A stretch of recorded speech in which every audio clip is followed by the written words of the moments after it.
إن الله سميع عليم.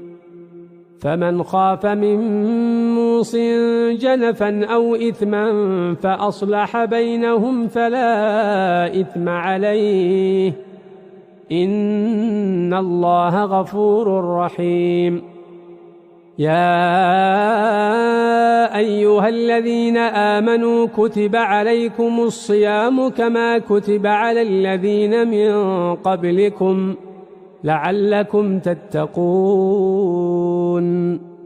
أياما معدودات، فمن كان منكم مريضا أو على سفر فعدة من أيام أخر، وعلى الذين يطيقونه فدية طعام مسكين، فمن